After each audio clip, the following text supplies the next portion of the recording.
چلے چلے آگے چلتے ہیں۔ اعوذ باللہ من الشیطان الرجیم، بسم اللہ الرحمن الرحیم۔ ہست کا معنی ہے وہ ایک مرد۔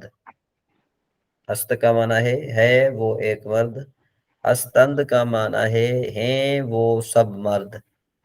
ہستی مانے ہے تو ایک مرد۔ ہستید مانے ہو تم سب مرد۔ ہستم مانے ہوں میں ایک مرد۔ ہستے مانے ہیں ہم سب مرد۔ حضور یہ لکھ لوں یا بعد میں ریکارڈنگ سے دیکھ لوں؟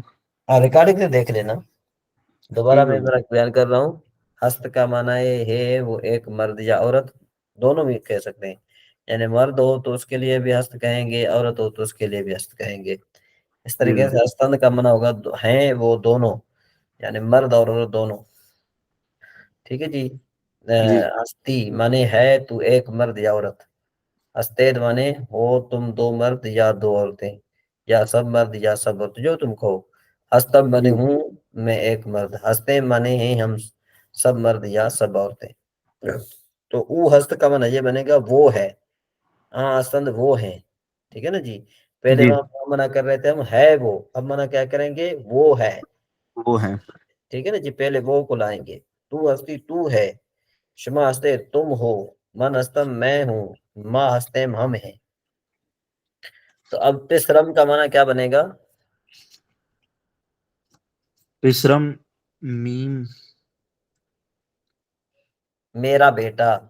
میرا بیٹا، میرا بیٹا تسرم مانے جوان ہے۔ بیٹا، میم مانے میرا، تسرم مانے میرا بیٹا، جوان است مانے جوان ہے۔ ہاں۔ برادران شما خوش خط اند، تمہارے بھائی خوش خط ہیں، مطلب خوش اخلاق ہیں اور اچھی لکھائی والے ہیں۔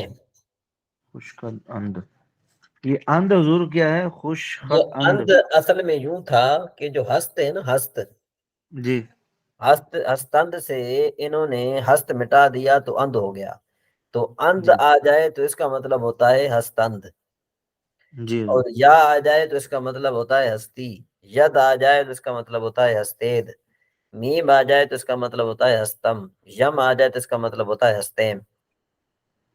ٹھیک ہے نا جی۔ تو اب یوں ہوگا، حضور یہ بات سمجھ نہیں آئی جو بھی آپ نے فرمائی ہے۔ جی میں یاد کر رہا جی ہوں کہ جو ہستند ہے نا، اس کے جی آخر میں جو ند ہے، جی اگر کہیں ند ہو تو اس کا مطلب یہ ہوتا ہے کہ بھئی اند ہو، بلکہ اند ہو تو اس کا مطلب ہوتا ہے کہ یہاں پر استند تھا۔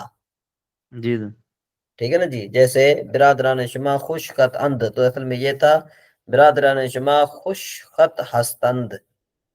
جی تو نیک مردی، یا آ گئی نا یہاں پر، تو اس کا مطلب تھا تو نیک مرد ہستی، جی ہستی، جی تو اچھا مرد ہے۔ ٹھیک ہے جی جی۔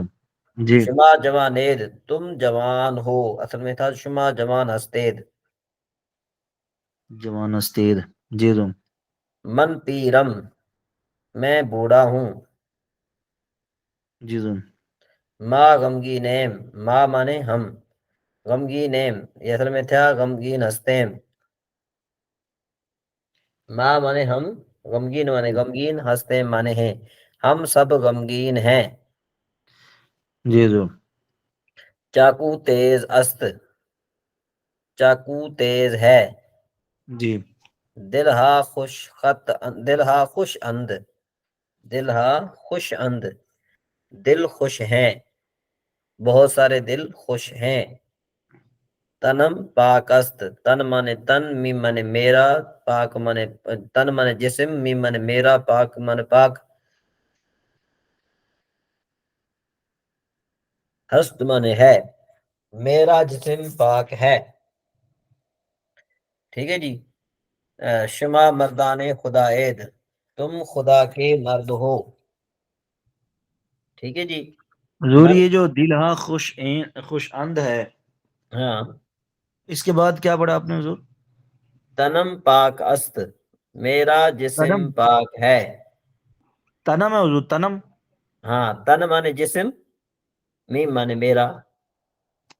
جی تنم پاک است، میرا جسم پاک ہے۔ ہاں آگے، شما مردان خدا عید، تم خدا کے مرد ہو۔ ٹھیک ہے جی. جی من پدرے ای جوانم، تو یہ اصل میں کیا بن جائے گا؟ من پدرے ای جوان ہستم. جی بات سمجھ میں آ رہی ہے؟ جی حضور سمجھ آ رہی ہے. میں اس جوان کا باپ ہوں. تو پسرے آ پیر مردی، تو اس بوڑھے مرد کا بیٹا ہے. قرآن کلام خدا است، قرآن خدا کا کلام ہے. ماں بندگان خدا ایم، یعنی اصل میں تھا ماں بندگان خدا ہستیم، ہم خدا کے بندے ہیں. آگے ہے گفتن، یہ مصدر آگے آ گئی. گفتن سے نون گرا دو تو گفت بن جائے گا. پھر وہ آپ نے گردان آپ نے یاد کرنی ہے. گفت کا معنی ہوتا ہے کہا، گفتند مانے کہا ان سب نے، گفتی مانے کہا تو نے، گفتے مانے کہا تم سب نے، گفتم مانے کہا میں نے، گفتے مانے کہا ہم سب نے. ٹھیک ہے جی. جی اچھا جی. اس کے بعد پھر خواندن کا معنی ہوتا ہے پڑھنا. تو یہاں پر خواندن سے آپ نے مصدر اس کی گردان بنانی ہے. خواند کے آخر میں خواندن سے نون گرا دو گے تو خواند بن جائے گا. اس کا معنی کیا بنے گا؟ اس کا معنی بنے گا پڑھنا. خواند مانے پڑھا، تو ند ملاؤ تو خواندند بن جائے گا، یا ملاؤ تو خواندی بن جائے گا، ید ملاؤ تو خواندید بن جائے گا، میم ملاؤ تو خواندم بن جائے گا، اور اگر یم ملاؤ تو بن جائے گا خواندیم. یوں دادن، داد، دادند، دادی، دادید، دادم، دادیم، داد، دادند، دادی، دادد، دادم، دادیم، داد، دادند، دادی، دادید، دادم، دادیم. ٹھیک ہے جی. اس کے بعد کردن، کرد، کردند، کردی، کردید، کردم، کردیم. ٹھیک ہے جی. دادن کا اس کے مطلب کیا ہوگا بعد استاد جی؟ کردن کا معنی ہوتا ہے کرنا. اور دادن؟ دادن کا معنی ہوتا ہے دینا. دینا. ہوں. جی. کردن مانے کرنا. ٹھیک ہے جی. کل آپ نے داشتن؟ ان کی گردان، داشتن کا معنی ہوتا ہے رکھنا. کل آپ نے ان کی گردان لکھ کر بھیجنی ہے ماضی کی. یوں آپ نے جی بے لکھنا شک. ہے گفت مانے کہا اس ایک نے، سیگا واحد غائب. گفتند کہا ان سب نے، سیگا جمع غائب. گفتی کہا تو نے، سیگا واحد مخاطب. گفتید کہا ہم سب نے، کہا تم سب نے، سیگا جمع مخاطب. گفتم کہا میں نے، سیگا واحد متکلم. گفتے مانے کہا ہم سب نے، سیگا جمع متکلم. جی حضور. بات سمجھ میں آ گئی ہے؟ تو یوں جی آپ نے آگے سمجھ. خواند مانے پڑھا، خواندند مانے پڑھے وہ سب، پڑھا ان سب نے. خواندی پڑھا تو ایک نے، خواندید پڑھا ہم دونوں، ہم سب نے. خواندم مانے پڑھا میں نے، خواندے مانے پڑھا ہم سب نے. جی حضور. جی بات سمجھ میں آ رہی ہے؟ جی سمجھ آ رہی ہے حضور. ہاں. تو ابھی آپ نے یہ اس طرح کردن کا معنی کرنا. کرد، کردند، کردی، کردید، کردم، کردیم. کرد کا معنی آپ نے بیان کرنا ہے. مانے کرد مانے کیا، کردند مانے کیا ان سب نے، کرد کردی مانے کیا تو ایک نے، کردید مانے کیا ہم سب نے، تم سب نے. کردم کیا میں نے، کردم کیا ہم سب نے. جی حضور. ٹھیک. داشت مانے رکھا اس ایک نے، داشتند مانے رکھا ان سب نے. داشتی رکھا تو نے، داشتید رکھا ہم تو تم سب نے. داشتم رکھا میں نے، داشتم رکھا ہم سب نے. جی حضور. جی بات سمجھ میں آ گئی؟ جی سمجھ آ رہی ہے حضور. ہاں. یہ آپ کے لیے آج میرے خیال میں یہ سبق کافی ہے. آج تھوڑا اس کا جو ہے نا آپ مطالعہ کیجئے، اچھے طریقے سے مطالعہ کیجئے اور اچھے طریقے سے سبق کو یاد کیجئے. ٹھیک ہے نا جی جی.